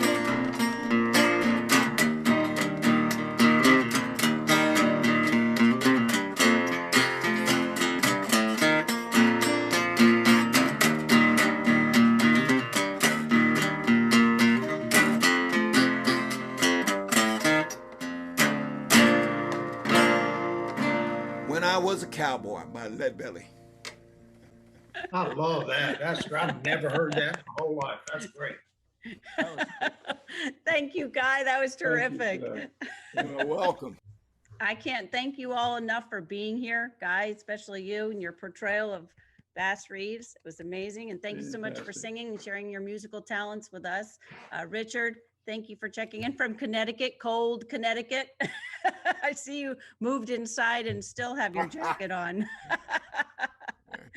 Dan, we still need to invest in a cowboy hat for you, but but thank you very much for your writing talents that you've shared with all of us. Keep writing more Westerns. We love to see them and we love to hear what you have to say.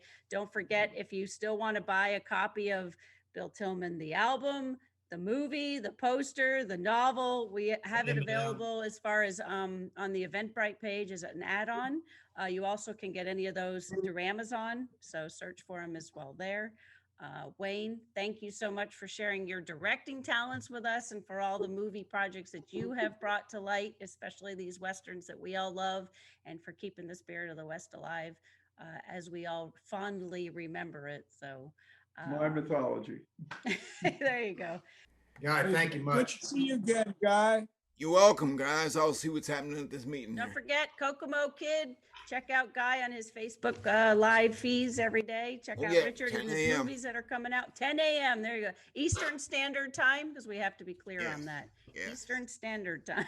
I always get caught in that one. So anyway, thank you, everybody, and good night. And we'll see who we see over at the meeting. Bye. Thank you, Ginger.